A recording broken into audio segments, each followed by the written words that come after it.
Nous nous faisons point remarquer. Jusqu'ici, nous avons bien financé. Messieurs les gendarmes! Messieurs les gendarmes! Messieurs les gendarmes! Que fait-on cette cuse? Silence, larveux. Oui, femme. Excusez-moi de vous déranger, mais mon fils Eddie refuse de faire ses devoirs parce qu'il est collé devant la télé. Et comme je lui dis souvent, si tu continues comme ça, je vais appeler les gendarmes et ils vont t'emmener. Alors je vous demande simplement de lui faire un petit peu peur en le grondant. Suivez-moi, c'est par là. Venez. Vite, vite, vite. Eddie, voilà les gendarmes. Ici, faites-lui la grosse voix.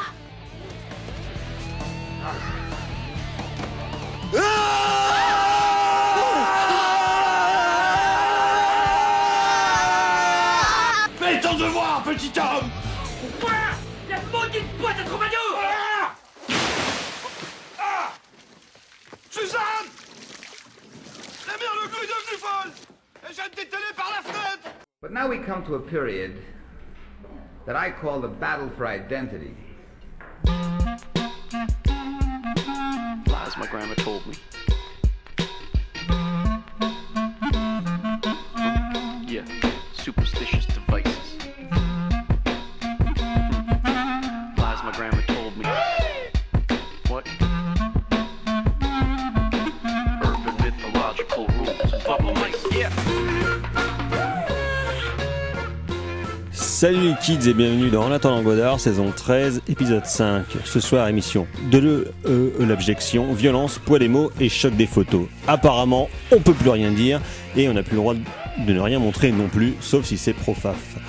Ouvre la bouche, ferme les yeux, tu verras, ça passera mieux. Mange pas tes ongles vilains, va te laver les mains. Ne traverse pas la rue, sauf pour trouver du travail, sinon, pampan, cucu.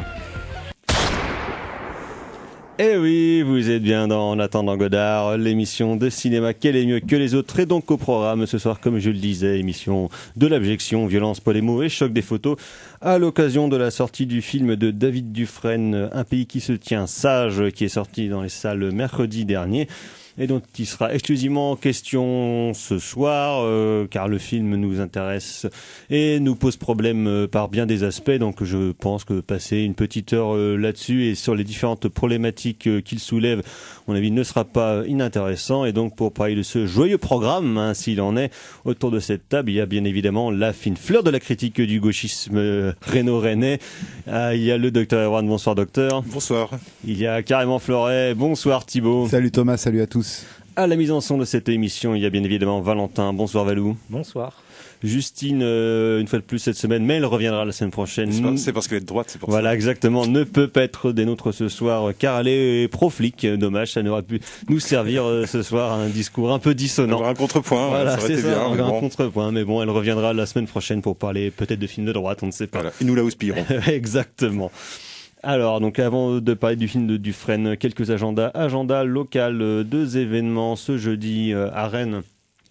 Donc entre 18h et 20h à la librairie Le Fayeur, rue Saint-Georges, rencontre avec les assos rennaises autour du cinéma, dont nous. Il y a aussi Le Cinéma est mort, la revue Apache, il y a je crois Cours en béton, il y a Court-Métrange, Cinémaniacs, tout ça.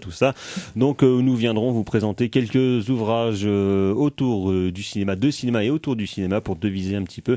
Et pourquoi est-ce qu'on trouve que ces livres-là sont importants? Moi je serai là notamment pour en parler. Docteur Erwan, vous en serez? Je ne sais pas encore. Voilà. Nous en discuterons. Comme vous voyez, nous aimons ménager le suspense et le mystère qui reste entier.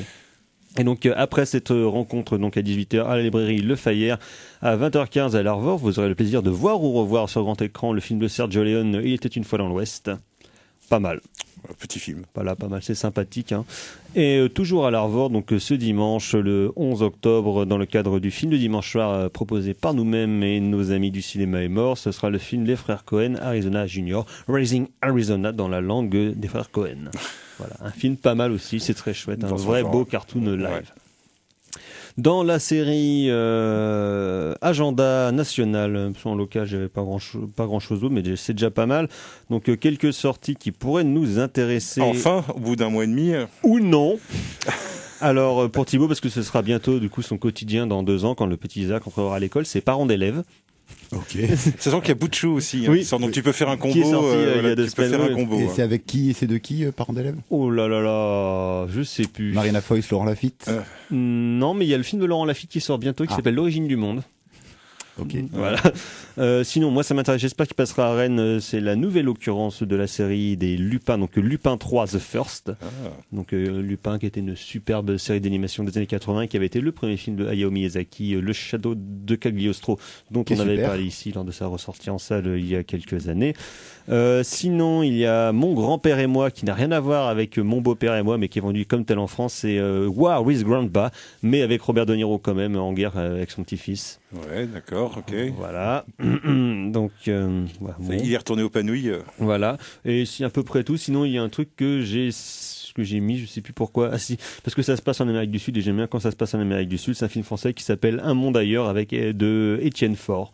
Voilà, D'accord. sur 5 loulous qui vont en Amérique du Sud, évidemment, parce que c'est l'Amérique du Sud, ça va pas se passer comme prévu. Voilà. Donc il n'y a vraiment rien, comme d'habitude.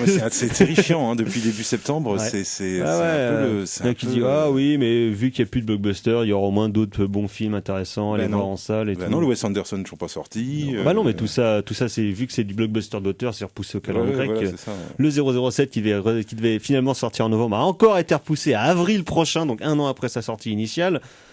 Le Et la- Dune de Denis Tout a Villeneuve été est repoussé. Tout a été Ah non, ça, on repoussé. s'en fout. Oui, Dune, c'est pas, on s'en fout. Il y a, Ah, bah, je m'en fous pas il y a tant que ça. Maverick Mais enfin, 2 bon. qui a été repoussé alors qu'il devait sortir à Noël. Ça, par contre, on s'en fout pas. Top Gun 2, bah non, attends. Ah, il y a Top Gun, il y a du Fast and Furious aussi qui a été repoussé. Qui a été repoussé, qui devait sortir en avril, là. Ça a été repoussé, pareil, en avril prochain.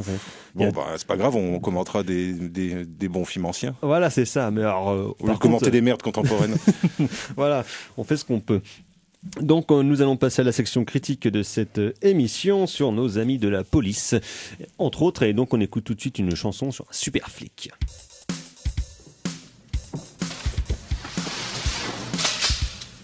Toi, tu vas pisser le sang. Non. Pas encore. Tiens, qui c'est celui-là? C'est un nouveau, ce petit. Un vrai caïd. Et complet en plus.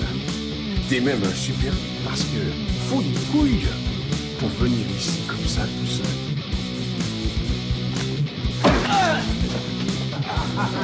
Où est ton équipier? Où est ton équipier? La nénette qui était là-haut, elle a été très gentille. Je l'ai à l'eau.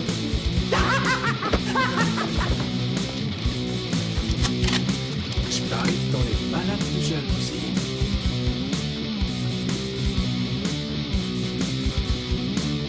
J'ai pas l'impression que tu me portes dans ton cœur. Ah oui. Moi, j'ai l'impression que t'es une ordure.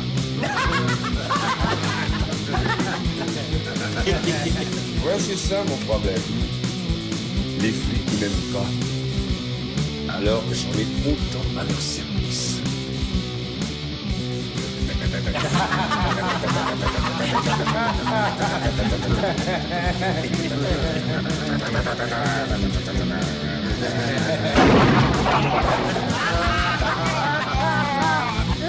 Faites-vous la main sur ce connard. Je vous le laisse. Ouais.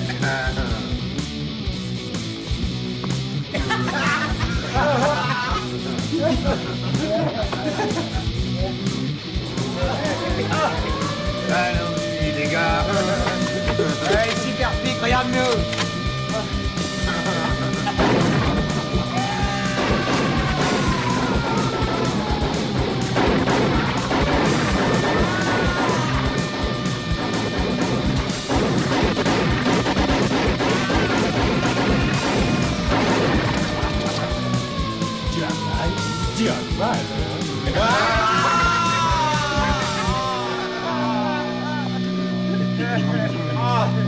Allez, la fête est... Vous êtes toujours dans En attendant Godard sur Syllab et c'était P4 à l'attaque avec un super flic. Et de super flic au pluriel, il va en être question dans le film qui va nous occuper à présent. Donc Un pays qui se tient sage, réalisé par David Dufresne, est sorti mercredi dernier après une petite tournée un peu partout en France où David Dufresne a accompagné son film. Et donc de quoi que ça cause, on va dire très sommairement, parce qu'on va rentrer un petit peu dans le détail après, parce qu'on va en parler pendant toute l'émission, comme je disais tout à l'heure. Donc ça revient sur le mouvement des Gilets jaunes entre novembre 2019 et février 2020, et on va dire sur les violences et les brutalités policières qui sont en raccord et qui ont découlé de ce mouvement-là. Et David Dufresne, qui est donc David Dufresne, c'est un journaliste, réalisateur et auteur, écrivain, voilà. Donc qui a commencé fin des années 80, début des années 90 à écrire notamment dans des fanzines de rock et de romans noirs, notamment la revue Combo qui faisait avec Yannick Bourg. Et moi, c'est par ce biais-là que j'ai découvert David Dufresne en récupérant des fanzines, notamment parce que le fanzine Combo, dans son numéro 8, je crois, publiait un entretien avec Jean-Patrick Manchette réalisé par Yannick Bourg, un des derniers entretiens qu'avait donné Manchette donc à ce fanzine-là. Donc c'était David Dufresne très tôt a plutôt plongé et analysé ce qu'on appelle la culture rock ou la culture alternative underground, et assez vite il s'est intéressé, je pense, par le biais d'un auteur très important sur les violences policières en France, qui est Maurice Ravejus, qui est décédé l'année dernière ou en début d'année, je crois, en tout cas il n'y a pas longtemps, qui a fait un très très grand travail documentaire sur le travail et les violences de la police depuis l'après-guerre. Et donc assez vite il a commencé à s'intéresser à ça, entre autres, notamment. Après il a aussi réalisé beaucoup de documentaires, écrit des choses sur les cultures populaires françaises, on va dire. Et depuis le début du mouvement des Gilets jaunes, donc en novembre 2019, sur son compte Twitter, David Dufresne avait commencé à lancer le hashtag Allo Place Beauvau, qui en fait répertoriait toutes les violences qui étaient occasionnées par les forces de l'ordre aux manifestants. Et donc il y avait le recensement des événements un peu partout en France. Il y avait quand même beaucoup de signalements, et en se basant aussi sur ce travail-là, il avait en fait écrit un roman qui était sorti en fin d'année dernière chez Grasset, qui s'appelait Dernière Sommation, dans lequel il mettait en texte un de ses doubles fictionnels, on va dire, et qui revenait sur tout ce travail un petit peu et cette veille qu'il avait menée, qu'il avait vraiment hanté pendant plus d'un an. Et donc toujours sur la question des Gilets jaunes, donc là sort Un pays qui se tient sage, qui est, on va parler de dispositif du coup, qui se propose en fait d'alterner différentes images des manifestations en France pendant le mouvement des Gilets jaunes, entre autres, qui sont alternées avec des scènes d'entretien et de confrontation entre des personnes qui ne sont pas nommés, même si certains sont connus, on les reconnaît. Il y a des sociologues, il y a des avocats, il y a des historiens, il y a Mathilde Larère, il y a Alain Damasio, il y a des représentants du syndicat de Synergie et de Alliance Police, mais qui ne sont jamais nommés au cours du documentaire. On les découvre entre guillemets à la fin durant le générique. C'est une des questions un des aspects qui moi me pose question et m'interroge sur le but et la finalité du film. Et donc ça va être ça. Le film est assez court, hein, puisqu'il fait 1h10, et c'est un film qui n'est pas important, mais qui en tout cas est très intéressant, à la fois par les questions et les problématiques qu'il soulève, et par les choses qu'il montre et celles qu'il ne montre pas. Donc, parce que je l'ai vu avec Thibaut dimanche dernier, on en a parlé un petit peu après la séance. Il y a plusieurs aspects du film qui nous enthousiasment, mais beaucoup d'autres aussi qui nous ont, qui nous ont pas chagrinés, mais qui nous ont interrogés, et sur certains aspects nous ont aussi, je pense, énervés, parce que toutes les questions qui sont soulevées à la fois sur la généalogie de la violence et des brutalités policières sont des choses qui nous intéressent et qui nous énervent très très fortement. Ce sont des choses dont on a déjà pas mal parlé dans cette émission depuis une dizaine d'années, selon les films qui sortaient, et sur la mise en scène et le propos de Dufresne, qui je pense est d'une totale bonne volonté, pas forcément d'une bonne foi, mais en tout cas d'une bonne volonté. Ça part en tout cas d'un très bon postulat. Il y a plusieurs aspects du film, et notamment sur la monstration des images qui ont quand même pas mal tourné. Enfin, je sais pas si vous étiez comme moi, notamment quand même au plus fort du mouvement des Gilets jaunes, j'ai pas mal squatté Twitter, et c'est vrai que j'ai assez suivi le compte de David Dufresne. Donc c'était des images qui étaient assez connues, des images de mutilation, des images soit de violence et de retour de bâton entre guillemets des manifestants contre les policiers, soit les actions des policiers comme celle à Mantes-la-Jolie où ils avaient fait agenouiller toute une classe de lycéens en leur disant bah tiens voilà enfin une classe qui se tient sage, qui on va dire entre guillemets donne son titre au film de Dufresne. Donc beaucoup de ces images là qui en fait ponctuent les différentes interventions où finalement j'ai l'impression que Dufresne ne sait pas trop quel sujet il veut traiter. Soit il veut parler vraiment des gilets jaunes, soit il veut parler de la brutalité policière, mais s'il veut vraiment parler des gilets jaunes, cet aspect-là je trouve est raté, puisqu'il y a à la fois un manque de contextualisation. Si par exemple on n'est pas en France et qu'on n'a pas suivi ça, je pense que le truc peut être quand même assez abscon sur pourquoi est-ce que ces images-là sont montrées. Et après il y aura aussi un discours on va dire, plus général sur la violence de l'État qui serait légitime ou non, et donc cette question-là est débattu dans le film sur la légitimité de la violence de l'État et du gouvernement envers son peuple, justement. Et je trouve que les deux s'articulent parfois assez mal. Je ne sais pas ce que vous en avez pensé, Thibaut. Alors, juste une question. Les Gilets jaunes, c'est 2018 2018 Oui, t'as dit 2019. Ah oui, c'est vrai qu'on est déjà... Oui, pardon. Oui, alors, le film...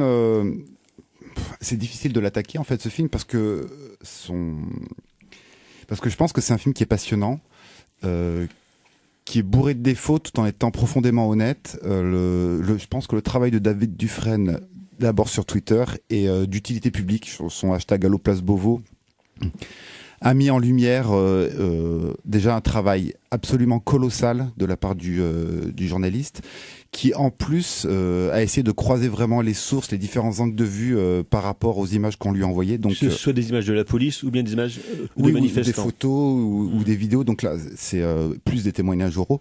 Donc c'est un travail absolument colossal. Et le film, en fait, est peut-être une conséquence en fait de ce travail journalistique, parce que peut-être et sûrement d'ailleurs Twitter n'est pas un média qui permet une analyse, on va dire, beaucoup plus poussée. Et donc le cinéma, un flux d'informations. Voilà, le cinéma se permet de pousser une analyse. Donc alors David Dufresne connaît le cinéma, il est déjà réalisateur de base. Donc le projet s'inscrit dans une pure logique de quelque chose qui l'énerve ou qui l'attriste profondément, et qui nous énerve, moi personnellement qui m'énerve et qui m'attriste profondément. Et donc ça, le film d'emblée en fait est un film d'utilité publique. Et ça, c'est important, au-delà de parler ou de questionner le film. Déjà, son existence même fait que David Dufresne a déjà gagné son combat d'avance, parce que le film existe et parce qu'il sort en salle et parce qu'il marche en plus. Donc ça, c'est déjà extraordinaire comme postulat de départ. Après, le film brasse tellement de choses en si peu de temps qu'il est vraiment compliqué de trouver un angle d'attaque de départ. Moi, le premier angle d'attaque que j'ai envie de trouver, c'est par rapport au film, c'est par rapport au titre. Donc le titre est très très beau, référence à une des séquences peut-être les plus choquantes de ces dernières années, où là, tu pleures. J'ai pleuré littéralement quand j'ai vu ça. C'est une scène qui d'ailleurs avait été reprise dans un film dont on avait parlé ici l'année dernière, le film Nos défaites de Jean-Gabriel Perriot, où Perriot en fait avec les lycéens et les différents jeunes à qui il donne des cours de cinéma, je vais pas dire de mise en scène, mais en tout cas il leur avait proposé des scènes on va dire récentes à refaire, soit des scènes de films, soit des scènes de la vie contemporaine, et beaucoup de ces lycéens avaient voulu justement refaire cette scène de Mantes-la-Jolie, parce que c'était un événement qui était très très proche d'eux, je veux dire dans le temps et en termes de personnes, et ils avaient voulu la refaire. Et je trouve que cette séquence-là dans le film de Dufresne dans le film de Perriot était extrêmement forte et marchait vraiment bien, et était peut-être en termes discursifs plus efficace que ce que Dufresne en fait dans son propre film. En fait, le titre pose question parce que il parle, en fait, comment parler ? En gros, les violences policières ont commencé à être médiatisées, on va dire, depuis la loi Travail 2014, 2016, pardon. C'est là que ça a vraiment commencé. Dans cette émission. Oui, et puis, disons que le mouvement des Gilets jaunes a vraiment permis de faire exploser, sans vilain jeu de mots, on va dire, ce questionnement autour des violences policières. Et pourtant, le titre propose une visée universelle, c'est-à-dire qu'on va se dégager du mouvement des Gilets jaunes pour aller vers quelque chose d'universel, alors que Enfin, paradoxalement, universel qui reste quand même très français, ça se beaucoup focalisé sur la sur les France, violences. Oui, bien sûr, on va rester bien entendu en France. Il se veut quelque chose d'universel, alors que le film commence, lui, par un témoignage de Gilets jaunes et reste quand même profondément ancré à ce mouvement-là. Du coup, je trouve que la balance est mal ajustée par rapport à ça, et d'autant plus mal ajustée que ce qui s'est passé pendant le travail, on en parle finalement très peu, et le cinéaste et David Dufresne va convoquer d'autres éléments, Malik Oussekine, Steve, la fête de la musique,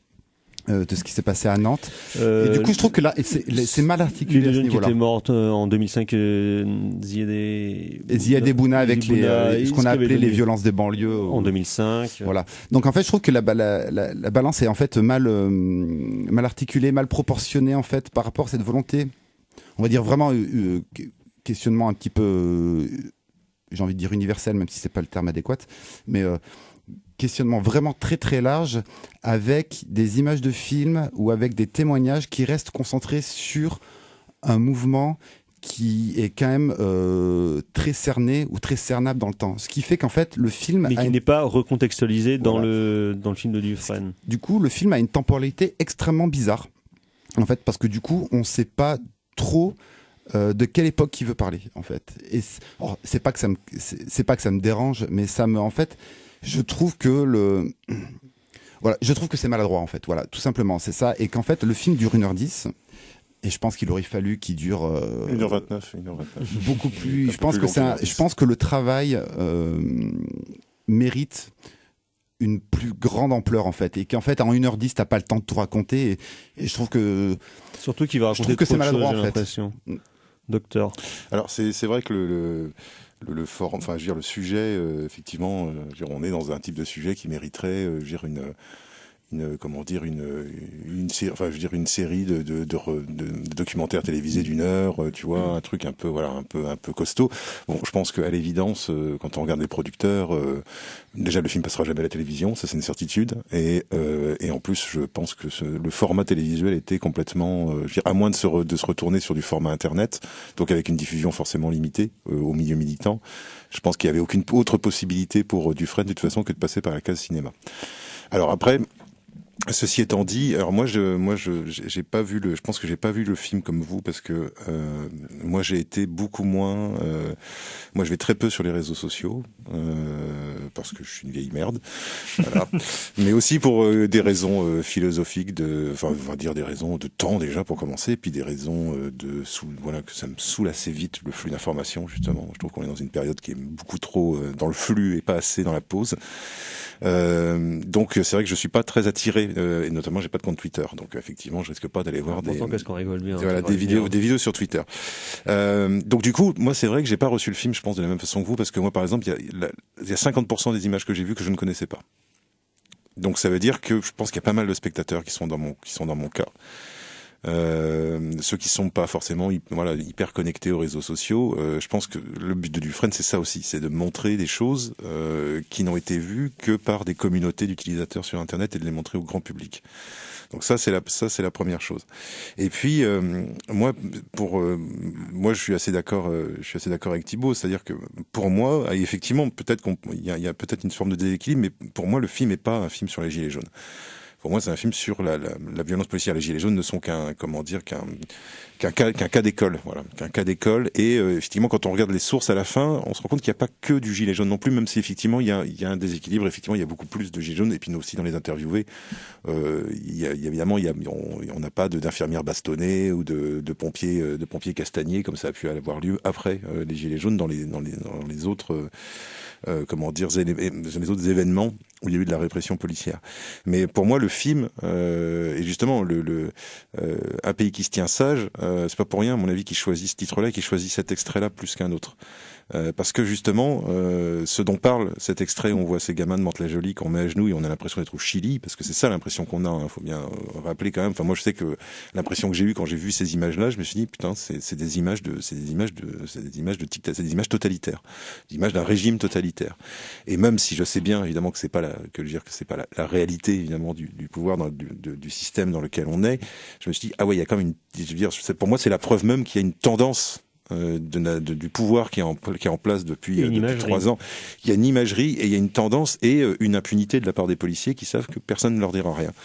Et pour moi, s'ils choisissent cette image-là, c'est parce que il y a un sociologue, je trouve, qui en parle dans le film et qui l'explique à mon avis assez bien. Et ce qu'il veut montrer, lui, c'est pas tellement la violence. Il montre la violence physique, mais ce qui l'intéresse aussi, c'est la violence symbolique. Et en fait, pour lui, cette image-là, elle est beaucoup plus violente. Sur le plan symbolique que violente sur le plan physique, voilà. Alors qu'il y a des bon, c'est assez éprouvant comme film. Il y a quand même des scènes, ouais, il y a des scènes de bastonnade qui sont quand même, waouh. Enfin moi que j'avais jamais vu et quand on les voit, alors il y a ça aussi, c'est quand on les voit sur grand écran. C'est pas pareil de les voir sur grand écran que de les voir sur son smartphone. Je pense et de les voir au milieu d'autres images, c'est-à-dire que là en plus, justement un petit peu après sur la question de la mise en image. Mais voilà, mais moi j'avoue que je pense que moi j'ai moins de réserve que vous et je pense que comment dire le fait que j'ai moins de réserve que vous, c'est lié au fait que pour moi il y avait quand même quelque chose d'inédit et que je pense que c'est le but de Dufresne, il est de présenter ça au plus grand monde et de dépasser justement son cercle de followers. Qui j'imagine doit être assez important, mais qui finalement, alors ne prêche que des convaincus. Alors c'est peut-être aussi la limite du film, et c'est la limite, à mon avis, de tous les films militants de gauche, c'est-à-dire que tu prêches toujours quelque part des convaincus. Tous les films militants de manière générale. Tous les films militants.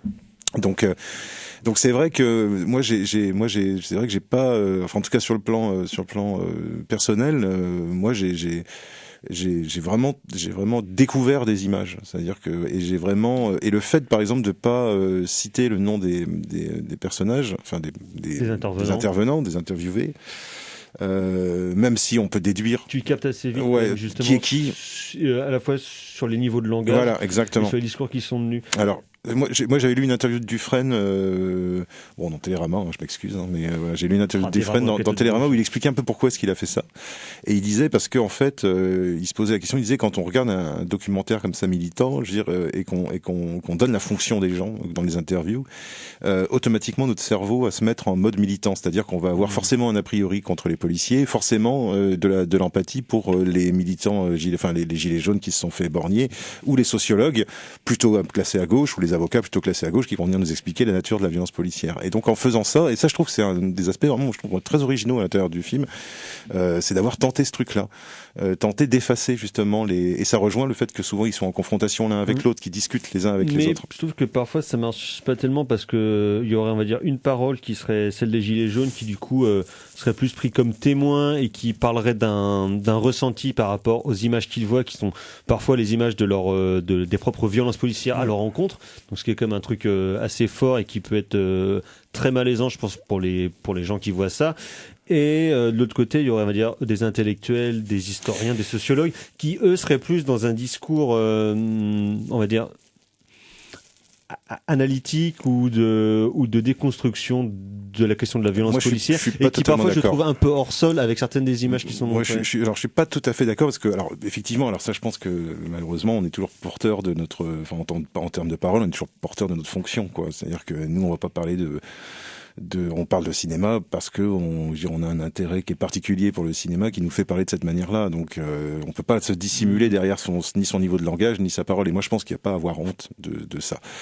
Non, c'est pas la question. Pour moi, mais par contre, je trouve que justement il arrive à certains moments, en tout cas, il arrive à résoudre et justement par l'anonymat des interviewés, il arrive à résoudre, à mon avis, cette espèce de fausse dichotomie qui est, à mon avis, purement une création alors ça pour moi, pour le coup, ça c'est vraiment purement de l'idéologie bourgeoise, mais dans toute sa splendeur, c'est-à-dire d'opposer le peuple aux élites. Alors ça pour moi, les bourgeois, ils ont jamais été aussi forts que quand ils font croire au peuple qu'il y a une spécificité qui l'empêcherait de comprendre ce que disent les sachants, comme on dit aujourd'hui à la télévision, ce qui pour moi a toujours été absolument odieux.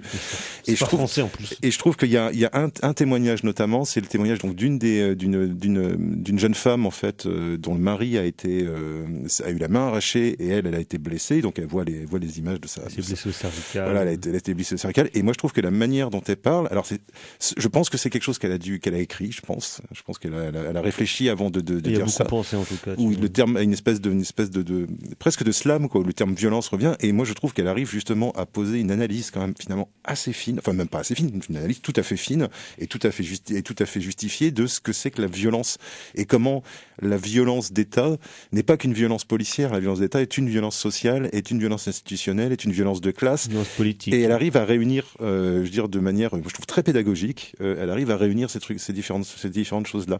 Et je pense que le fait qu'on sache pas d'avance, même si on peut le deviner, mais le fait qu'on ne le désigne pas comme gilet jaune, permet à sa parole, je trouve, moi, d'égaler justement la parole de William Bourdon ou la parole des sociologues. Moi, et je trouve voilà, ça fonctionne peut-être pas tout le temps dans le film, mais je trouve qu'à ce moment-là, moi, je trouve que ça fonctionne bien. Il y a une vraie dignité, en fait, dans le placement de la caméra. Alors, je pense qu'on reparlera de l'image. Je voulais bien. Mais dans le dispositif même, tu vois que David Dufresne a bien compris un petit peu la théorie documentaire, et en voulant du coup rendre égaux toutes ces personnes, tous ces intervenants et ces intervenantes, et surtout leur rendre une dignité. Et qu'est-ce qui est digne, en fait, et comme tu le disais, Doc, en fait, c'est la puissance de la parole. Parler, ça reste digne, en fait. Et ça, c'est une des plus belles choses du projet, et ce qui est extrêmement bien rendu dans ce film-là, dans le film, c'est qu'en fait, tu peux avoir une parole réfléchie, comme tu disais, avec cette femme gilet jaune. En même temps, tu peux avoir une émotion. Foncièrement, on est obligé. C'est obligé d'avoir une émotion quand tu retravailles tes propres images devant un écran, puis tes propres images mentales. Donc là, l'émotion, elle est obligée. Et jamais, en fait, Dufresne ne va aller chercher le surplus d'émotion, en fait. Et en fait, là, quand je parlais tout à l'heure de déséquilibre, ici, il y a un vrai équilibre entre émotion et parole qui fait sens, dans ce sens où cette France, en fait, qui se tient sage aussi, c'est une France également qui sait parler dans toute sa globalité. Bien sûr, il y a des historiens, des historiennes, des sociologues, des avocats, mais il y a aussi toi, moi, des caristes. Et puis il y a toi, moi et tous les autres. Et les flics. Il y a des mecs de Synergie, puis d'Alliance, mais justement, et ça, c'est très intéressant. Et après, je je voulais juste terminer sur le pourquoi du comment. C'est vrai qu'il faut pas oblitérer la question, en fait, industrielle. Comment on fabrique un film et comment on diffuse un film. Et du coup, on en reparlera après. Ouais, non, mais je voulais justement sur le filmage des interviews. Alors, je vais dire un gros mot que j'aime pas, du coup, je vais dire un geste documentaire où tu vois clairement une proposition. Oui, justement, tu vois qu'il a appris, on va dire, certains tics d'un cinéma documentaire qui voudraient être pris sur le vif, tu vois, notamment quand il filme des entretiens, tu vois, t'as genre des petits recadrages, des petits zooms, c'est légèrement près à l'épaule, justement pour donner, tu vois, cette sensation d'un truc qui serait un peu naturel. Et il coupe pas le hors-champ sonore de ceux qui répondent. Le dialogue, voilà. Il y a des chants contre chants. Les machins comme ça. Bah, tu vois que c'est quand même assez malin et c'est finement joué. Ça pourrait paraître roublard, mais je trouve qu'en fait, finalement, ça marche assez bien dans la question du dialogue qu'il y a entre deux personnes là-dedans. Bah oui, parce que quand une France qui se tient sage, donc référence à des jeunes gens qui sont agenouillés, menottés, bâillonnés, hein, en gros. Voilà, cette France qui se tient sage aussi. Et le geste, que tu dis, le geste documentaire, il amène de la vie là-dedans, en fait. En fait, c'est un contrepoint à la séquence et au titre. Et en fait, ça, c'est hyper...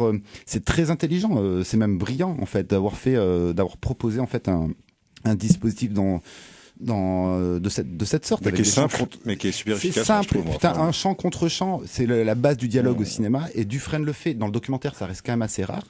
Et ici, c'est suffisamment rare pour être souligné. On va continuer à parler de la société du spectacle de la violence, mais David Dufresne nous dit que non, rien n'a changé. C'est l'histoire d'une trêve que j'avais demandé si... Vous êtes toujours dans En attendant Godard sur Syllab et c'était les Poppies avec non, rien n'a changé, tout va continuer. Quand on parle des choses qui n'ont pas changé et qui vont continuer, nous parlons bien sûr des brutalités de nos amis des forces de l'ordre, hein, dont il est question dans le film de David Dufresne, Un pays qui se tient sage, sorti donc la semaine dernière et visible un peu partout dans énormément de salles françaises et c'est heureux, je trouve. Donc nous parlions juste avant cette pause musicale du propos du film et de son fil discursif et nous commencions à attaquer la question de l'image et j'en parlais de la société du spectacle de la violence et de la spectacularisation. Pardon. Tu cherches aussi les mots compliqués, là. Je cherche la merde là. Donc des images, et notamment donc sur les différentes images qui sont proposées au cours du film, sur les images d'émeutes et de violence, donc les éborgnements, les mains arrachées, les tabassages par les flics. Qui en fait où il y a plusieurs séquences comme ça qui après seront commentées ou non d'ailleurs par les différents intervenants, mais qui sont comme une ponctuation qui est, je pense, volontairement malaisante, mais qui peut être aussi maladroite. Je ne ressortirai pas mon Jacques Rivette de l'abjection, mais il y a parfois certaines séquences qui pourraient faire penser à ça et qui, moi, m'ont mis mal à l'aise, mais je pense pas pour les raisons qui étaient voulues par David Dufresne et par ceux qui ont fait le film, ou en tout cas qui le commentent.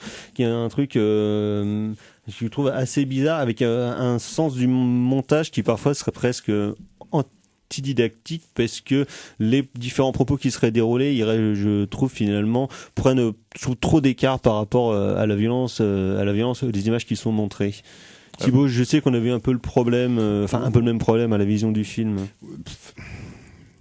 C'est compliqué, hein. C'est compliqué, ouais, c'est compliqué parce que Vas-y, Doc. Non, mais vas-y. En fait, le film, alors l'image même, l'image de la violence policière qu'on voit au cinéma, ça c'est le cœur du film, c'est le nœud du film et c'est le vertige en même temps du film. C'est-à-dire qu'on va prendre que Dufresne, donc du coup, à la base, sont des images qui servent à sourcer toute son entreprise de catalogage des violences policières avec son hashtag Allo Place Beauvau. Et ici, une image qui, par définition, il y a quelques années, était considérée comme éphémère parce que vouée à l'utilisation des réseaux sociaux, ici, par son incorporation dans un film de cinéma, devient archive. Et ça, c'est absolument vertigineux. C'est-à-dire que maintenant... Sur le réemploi et en fait, et la récupération entre guillemets des images qui justement, mais justement sur un réseau social comme Twitter, où justement c'est plus ou moins voué à disparaître dans un flux d'informations si c'est pas archivé. D'autant plus qu'il y a des images qui sont en stream live. Voilà, c'est ça. Il y a des images où justement on voit le direct qui se coupe, qui justement sont a priori des images qui n'étaient pas destinées à être gardées. Par le biais du cinéma, fonctionne finalement presque comme un fond d'archives. C'est un travail journalistique fait par tout le monde. C'est-à-dire que alors il y a beaucoup eu un débat, notamment par rapport à la merde, comment on appelle ça, la carte de presse. Voilà, ouais. Qui est journaliste, qui ne l'est pas. De toute façon, finalement, c'est une question qui est totalement. Voilà, la loi a dit que t'as pas obligé d'avoir une carte de presse pour être journaliste, et en fait. Et surtout quand tu vois quelque chose qui est contraire à la loi, et que tu peux le documenter pour le prouver, c'est ton devoir de citoyen de le faire. Et que c'est pas parce que tu as une carte de presse que tu vas pas te faire tirer dessus non plus. Exact. C'est-à-dire que maintenant, tout le monde potentiellement devient un témoin, donc potentiellement un journaliste, donc, et ici c'est le cas, potentiellement. Peut manipuler des images. Un cinéaste. Et ça c'est absolument incroyable. C'est-à-dire que voilà, t'as ton smartphone et puis voilà, et tu arrives à dépasser ton statut de citoyen, manifestant, personne en colère. Et avec ce film-là, tu deviens un cinéaste. Surtout qu'il y a des vraies images de cinéma. Et surtout qu'il y a des vraies parfois involontaires d'ailleurs. Voilà. Il y a quand même des plans, des cadrages, plans, il y a des cadrages. Steadicam la nuit avec Paris en flammes. Et ça c'est absolument vertigineux ce que le film propose en fait, parce que il dépasse dans sa chair même, dans sa définition, même limite on change de paradigme en fait là clairement. C'est plus de la captation. Ce film-là peut faire peut-être date pour un nouveau cinéma documentaire. Avant, le cinéma militant, c'était... par exemple, si on prend le cinéma militant des années 68, post-68, on était sur des cinéastes qui filmaient, même pendant les états généraux du documentaire, c'était les élèves des écoles de ciné, en fait, qui allaient dans la rue pour essayer de tourner un maximum de péloches. Ça existe déjà, la question du réemploi d'images d'archives ou de cinéastes amateurs, même en 68. Après, bien sûr. Le doc en parlait un peu en off, les choses qu'a fait Godard avec le groupe Medvedkin, ce genre de choses. Chris Marker, voilà, mais ça restait même le groupe Medvedkin, en fait, ils ont été formés par des professionnels. Ici, il n'y a aucune formation en fait. C'est-à-dire que en fait, tu deviens parce que l'usage de la caméra aujourd'hui est beaucoup plus démocratisé qu'il ne l'était il y a 15 ans. Alors qu'en fait, c'est un petit peu entre guillemets le rêve de ce que va être la caméra numérique portable à la fin des années 90 ou même les caméscopes avant. Mais quand on passe à la DV et quand Ventry et tout font le doc, c'est justement dire que finalement le cinéma est accessible pour tous et que à partir du moment où on a une caméra, on sort, on fait un film. Là, ce qui compte, c'est qu'est-ce qu'on filme. Sauf que justement, une fois de plus, c'est la question du point de vue qui va prévaloir voilà, parce qu'on peut tous filmer, mais la question c'est le point de vue, Bah là- c'est qu'est-ce qu'on va filmer et surtout qu'est-ce qu'on va faire Là, de c'est ces images, Dufresne, dans quel agencement. C'est Dufresne documentariste en fait qui va amener son point de vue. D'ailleurs, son point de vue est sans équivoque. Quand tu regardes la dernière image qui est montrée à la fin du film, c'est absolument sans équivoque. Mais ce questionnement-là, en fait, moi, me passionne parce que j'ai l'impression qu'on va ailleurs. J'ai l'impression qu'on dépasse quelque chose et donc du coup, j'en suis extrêmement gré à Dufresne en fait d'avoir proposé un tel matériau, un tel montage, même si voilà, après il y a c'est cité dans le cinéma, dans le film Debord, la société du spectacle est cité, donc on va pas paraphraser Debord, ça sert à rien du tout. Ouais, mais qui sont des évidences aussi que je pense que c'est pas non plus anodin et c'est quand même assez important de le rappeler maintenant, où Debord a essayé d'être récupéré justement de tous les bords par différents intellectuels en charentaise parisiens, on va dire, de manière générale, pour totalement dénaturer son discours, tout comme Orwell, tout comme Max Weber d'ailleurs, qui est aussi ou Samproun, tout ça, qui ont été récupérés pour leur faire dire absolument leur contraire. Donc finalement, c'est quand même pas plus mal d'en reparler et de dire l'importance du discours de Debord et puis des situs dans les années 60 et puis 70, quoi, parce que c'est un truc qui était totalement dévoyé et qui a été récupéré dans tous les sens. Oui, c'est vrai. En général, pour leur faire dire n'importe quoi. Après, moi, j'ai senti quand même il y a quelque chose de sociologique. Enfin, pour moi, il y a quelque chose d'une démarche sociologique quand même à l'intérieur de ce film-là, parce que au-delà effectivement de la sidération que provoquent certaines images, et voilà pour des très bonnes raisons, parce que dès que le sang commence à couler, tout de suite, ça devient quand même assez gore, assez et là, vite. C'est pas du sang de cinéma. Hein. Et là, c'est pas du rouge. Voilà, et là, c'est pas du rouge, voilà. sang. Et effectivement, là, il y a un sentiment de réel qui provoque la sidération, mais au-delà de ça, moi, et ça rejoint encore, à mon avis, ce qui est le propos du film, c'est que le fait, par exemple, de pas situer les images, parce qu'en fait, on se rend compte que tout n'est pas filmé à Paris, que vous avez des images qui sont filmées à Toulouse, que vous avez des images qui sont filmées à Rennes. Vous avez des images qui sont filmées dans plein de villes de France. Mais ce que ça donne, vraiment, c'est pour moi, ça, c'est vraiment le discours de Dufresne à l'intérieur du film, c'est que quelle que soit la ville et quel que soit l'événement qui provoque la répression policière, lui, ce qu'il veut nous montrer, c'est une méthode.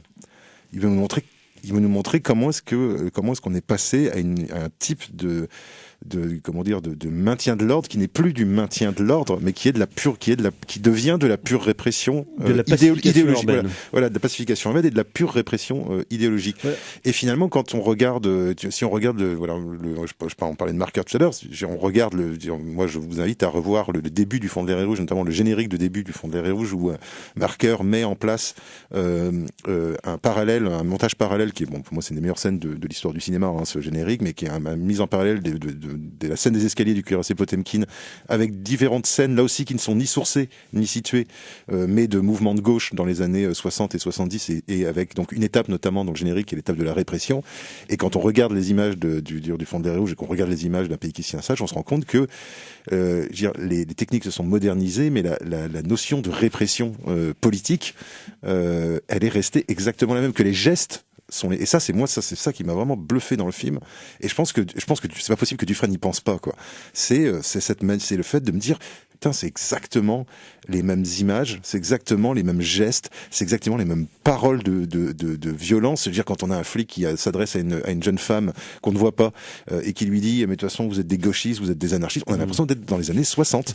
On a l'impression. Non, mais et ça renvoie à toute une histoire de la violence policière en France, qui est les Algériens balancés à la Seine en 61, Charonne, le préfet l'allemand, 68, justement, etc., quoi. à une manifestante, le préfet de police de Paris, l'allemand, on n'est pas du même bord. Voilà. Et moi, je trouve que sort totalement de sa fonction. Moi, je trouve que c'est ça et c'est ça qu'on voit aussi dans le discours de pas mal d'interviewés. C'est cette question-là. C'est est-ce que la police, elle est là pour défendre les intérêts de la bourgeoisie? Est-ce que c'est le rôle de la police? C'est le rôle de la police actuellement, à mon avis. Enfin, moi, en tout cas, quand on a une lecture, en tout cas, un peu vaguement coco, comme crypto-marxiste, comme la mienne, dire la police, évidemment, les policiers seraient pas d'accord. Et je pense que même pour un certain nombre d'entre eux, ça se fait à leur corps plus ou moins défendant. Je pense pas qu'ils soient tous idéologiquement d'accord. Et d'ailleurs, on le voit bien avec l'un des syndicalistes, ils sont pas tous idéologiquement d'accord avec cette idée-là. Le problème, c'est qu'ils sont obligés de répondre aux ordres. Donc, ils ont aucune idée de comment se sortir de cette mouise-là, à moins de réattribuer complètement les pouvoirs de police ou de les retravailler complètement. Mais et je pense qu'il y a vraiment quelque chose de sociologique, moi, dans cette manière de montrer qu'est-ce que c'est que les forces de police et comment elles agissent. Et bien, on se rend compte que la répression change pas, et la répression politique est toujours là pour mater quelque part les mêmes, c'est-à-dire ceux qui vont au bout d'un moment se défendre pour des droits sociaux, en fait, ou pour des valeurs républicaines. Et ça, je trouve que dans cette idée de permanence de l'action policière et de montrer que, contrairement à ce que dit Emmanuel Macron à plusieurs moments dans le film, la police n'est pas une police républicaine, mais elle est une police bourgeoise. Voilà. Après, il y a dans le film, Mais la justement, République, c'est la bourgeoisie. pour rebondir sur ce que tu dis. Évidemment, on peut aussi voir ça comme ça. Pour rebondir sur ce que tu dis, alors Vraiment républicaine, si vous voulez. le film, au-delà de ces images d'archives et de ces entretiens, en fait, il y a un troisième régime d'images qui arrive, et c'est, on va dire, le régime d'images télévisuel, où en fait on voit Elle est cruelle, cette séquence, hein. des plateaux de télé, elle est cruelle. des images de JT avec les merdillons habituels, hein, Les experts, s'il te plaît. pardon, excuse-moi, qu'on voit qui balance la sauce, et Attali, Attali Seguela, Pascal Jadas, Praud, Pascal Jadas, Praud, enfin Pascal toute la chienlit Toutes les là. raclures, Il n'y a pas carrément Brunet est un peu déçu. Non, je suis déçu.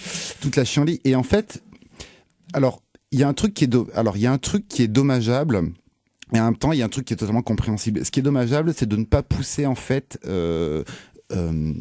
David Dufresne est un journaliste indépendant. Il a bossé un petit peu pour Mediapart. Il a fait des récaps. Il a bossé aussi avec Daniel Schneiderman. À fond des Mediapart. Voilà. Donc, qu'est-ce que je voulais dire ? Donc oui, c'est un journaliste indépendant. Et donc du coup, tu vois où ils vont en venir par rapport à ce journalisme un petit peu à la de connivence, hein, de connivence de en charentaise, de l'ORTF, voilà. Donc c'était plutôt intéressant. Et je pense qu'il a pas poussé le bouchon trop loin, parce que mais c'est sur en beaucoup même temps, d'aspects comme ça qui sont juste abordés. Donc sur la Voilà. question des images de JT, de journalisme de connivence, sur la question de la violence policière qui s'est d'abord entraînée aux abords des stades, puis après dans les banlieues, c'est rapidement évoqué, mais c'est pas. Je trouve que c'est trop rapidement évacué, alors que c'est quand même vachement lié, et c'est en fait le nœud du problème. C'est d'abord la violence des flics dans les banlieues qui après s'est transmise sur le reste de la population, parce que ça marchait sur les Noirs et les Arabes. Et en même temps, cette séquence des médias, elle doit durer quoi, 2-3 minutes. Mais alors pour moi, il n'y a pas besoin d'en dire. Enfin, tu vois, il aurait pu accumuler les images. On serait arrivé exactement au même point à la fin, c'est-à-dire qu'ils sont ridicules. C'est ça le truc, c'est-à-dire que en quelques plateaux télé et en quelques phrases péremptoires prononcées par des journalistes, enfin des gens qui se croient journalistes, des gens qui ont la carte de presse. Voilà, des gens qui ont la carte de presse. Il les renvoie non seulement à leur inutilité en termes discursifs, et il les renvoie à leur appartenance aux intérêts de la bourgeoisie, tout simplement. Alors, je suis désolé le truc, c'est que de faire mon Usul. Il peut pas trop en faire, parce qu'en fait, soir, Les Nouveaux Chiens de Garde est un film qui existe déjà. Et le bouquin est un bouquin assez ancien, mais qui est un bouquin qui est assez important. Les Chiens de Garde date des années 20, il me semble. Alors les premiers, le Nizan, mais le deuxième, celui qui a été écrit par Serge Halimi, il date de la fin des années 90. Donc le film existe déjà, mais du coup, pourquoi utiliser cette proposition de JT, alors qu'il sait très bien que maintenant le nouveau journalisme se passe et par les réseaux sociaux et par les personnes déjà fait par les personnes lambda qui, avec leur téléphone portable, parce qu'il veut s'adresser aussi aux gens qui regardent BFM, je pense. Alors, du coup cette porte d'entrée, c'est une porte d'entrée en même temps et en même temps c'est une porte de sortie, parce qu'en fait on rentre, on sort, c'est un courant d'air. Oui, par contre, c'est vrai que ça dommage. C'est très réduit. Alors juste pour finir, parce que malheureusement on arrive sur la fin, sur une question donc qui m'intéresse, on a rapidement parlé, ce que je mettrai entre guillemets sur l'idéologie du smartphone. Donc on a parlé sur la question de ces images verticales qui sont montrées sur un grand écran, sur justement un flux d'images qui est incessant, qui vient de beaucoup de réseaux sociaux, où donc tout le monde n'est pas cinéaste, mais en tout cas tout le monde met en image des événements de la vie réelle, où finalement on en revient à cette question assez de palmienne dont on a pas mal parlé dans cette émission, sur l'image manquante finalement, où l'image ne ment pas, mais elle n'est que parcellaire. Donc c'est quelque chose que De Palma a beaucoup traité, que ce soit dans Blot, dans Redacted, ou même dans son dernier film dont on avait parlé ici, Domino, qui était sorti l'année dernière. Dans Snake Eyes. Voilà, dans Snake Eyes, dans la plupart de sa filmographie, qui soit une question qui est passionnante sur la question du cinéma justement, et sur la question de la mise en scène, qui est quelque chose qui n'est pas interrogé dans le film par David Dufresne, mais qui est quand même à l'œuvre sur cette profusion d'images, où finalement il y aura toujours une image qui ne ment pas, mais qui n'est que parcellaire, qui n'est que partielle, qui finalement empêche de voir un plan global, et je pense que en fait ça résume un peu le film, c'est que il manque des images pour avoir un plan global de là où il voudrait aller. Mais d'où l'intérêt, et ça, moi je trouve qu'il y a des moments où en fait c'est assez intéressant parce qu'il y a des images, en fait ils montent des images qui sont prises sur des smartphones par les gens qui vivent les violences, d'autres images qui sont montrées par les gens qui sont autour. Et c'est des images qui, à mon avis, quand elles sont sorties, n'étaient pas destinées à être montées les unes avec les autres. Et le fait de les monter avec les unes et les autres, alors moi j'ai pensé à De Palma tout de suite, c'est-à-dire je me suis dit tiens, ben voilà. Ça y est, on n'est plus à une seule caméra, on est à 4-5 caméras. On fait le puzzle, et les 4-5 caméras permettent de... Comme dans Femme Fatale. Exactement, quoi. voilà, exactement. Le plan.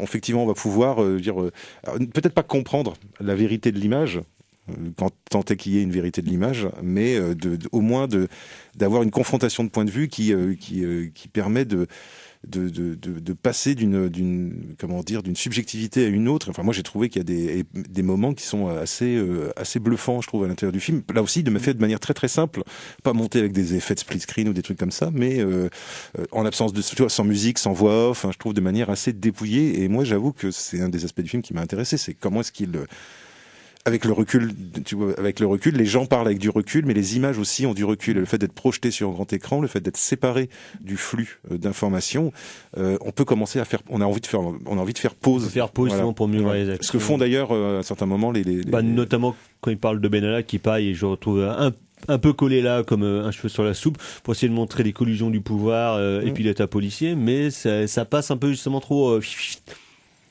Ça zigzag finalement. C'est comme les hooligans, les années 80, ouais, voilà, les répressions policières contre les hooligans ou dans les quartiers pour les ultras, Thibaut. Oui, toujours.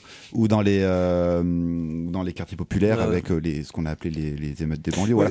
En fait, le film est parsemé de courants d'air en fait, ce qui fait que c'est pas que le film ne respire pas. Oui, il respire trop justement. Voilà, le film, pour faire la métaphore météo, le film aurait pu être une tornade. En fait, ou un torrent, et en fait. Mais je crois que c'est pas ce qu'il veut, moi. C'est une tempête dans un verre d'eau. Pour moi, c'est pas un film. On sent que c'est pas un film d'urgence. C'est ça le truc. Moi, j'ai pas senti l'urgence dans ce film-là. L'urgence de témoigner, l'urgence de commenter. Non, parce que moi, j'ai ressenti au contraire le désir d'avoir le désir de parler calme, de dire bon, ok, tout le monde, on s'est tous bien énervés. L'urgence comme un peu quand même parce que. Maintenant, comment on parle de ça? Images, c'est marqué dans le générique, date de février 2020, et le film était prévu pour sortir à la base un peu avant l'été, je crois, mais. Alors oui, pour la fin. Mais il y a quand même pas mal d'images, voilà, où tu sens qu'il y a quand même cette idée de 2018. Je pense que c'est-à-dire que c'est un film militant, mais il veut pas faire du Michael Moore, quoi. Non, mais il veut quand même exprimer une colère. Ah, bien sûr, ouais, bien sûr. Une incompréhension, une colère. Et du coup, voilà, je trouve voilà, bon, il faut qu'on termine. Ouais, faut qu'on termine. Mais moi, j'avoue, quoi, j'ai été quand même, je pense, un peu plus emballé que vous, quoi, sur ce terrain-là. Mais peut-être aussi dû à mon ignorance, en fait, d'un certain nombre d'images et le fait que ça soit venu à ma connaissance, j'ai trouvé que ça soit venu à la connaissance des gens qui étaient avec moi dans la salle. Je trouve que c'est une. Oui, parce que par contre, ça a bien réagi quand même. Ouais. Après, les questionnements qu'on a en termes, c'est vraiment. En termes c'est parce qu'on est des vieux cons qui parlent de cinéma. Oui, voilà, c'est ça. Non, mais n'empêche que ça reste un film important. Ouais, en tout cas, ça reste un film en tout cas qui donne du grain à moudre, qui mais ça donnerait intellectuel et pas inintéressant. Et ça donnerait envie de voir une version longue. Ça donnerait. Est-ce que ça, alors ça faudrait savoir. Est-ce que Dufresne a prévu pour Internet, par exemple, des versions, les entretiens plus développées, les entretiens en entier. Voilà. Ça pourrait être intéressant de donner aussi aux spectateurs, par le biais d'Internet, un accès plus large aux sources pour qu'on puisse entendre des interviews en intégralité, etc. C'est quoi le hors-champ? C'est quoi ton hors-champ, David? Donc c'était Bande de sales gauchistes, vous l'aurez compris, Un pays qui se tient sage de David Dufresne, un film que néanmoins nous vous encourageons à aller voir, ne serait-ce que pour les questionnements qu'il soulève et qu'il propose. Et pour autant, nous respectons la police. Bien sûr, parce que de toute façon, il n'y a pas de violence policière en France. Voilà. Et pas de racisme non plus. N'importe quoi. On va passer au coup de cœur. Moi, ça sera. C'est de la merde. C'est de la merde.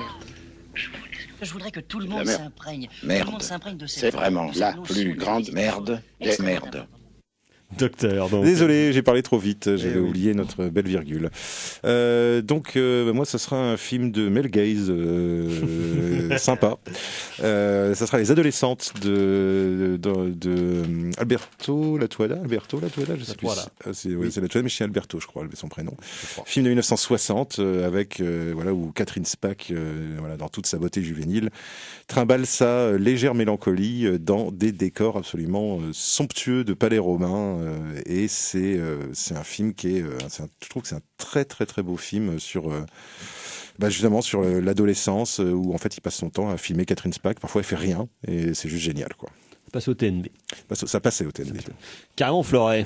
Moi, ça sera la rétrospective Martine Parr au FRAC Bretagne. Alors, même si cette expo est un petit peu courte, on va dire, dans le sens où le travail de Martine Parr reste considérable et ici Je vous la fais courte, celle-là. On a une version vraiment très parcellaire de son travail, mais néanmoins, il y a une tentative d'exhaustivité qui vaut quand même le coup d'aller voir ce regard de Martine Parr en fait sur l'être humain, où là du coup pas grand monde n'est digne et ça fait plaisir. Valentin.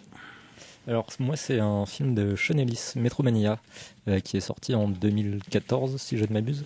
Et voilà, Sean Ellis est un réalisateur un petit peu trop sous-coté à mon goût, qui avait sorti Cashback, qui était un excellent film. Anthropoïde après, mais qui était peut-être un petit peu moins bon, et il revient en 2021 avec un film d'horreur, donc hâte de voir ce que ça donne. Et Metromania, et pour son prochain film aussi, la bande originale est composée par Robin Foster. Et donc hâte de voir ce que ça va donner. Merci. Alors moi, pour rester dans les feel-good movies, ce sera The Nightingale de Jennifer Kent qui a réalisé Mr. Babadook, donc western tasmanien sorti en 2018, toujours inédit chez nous.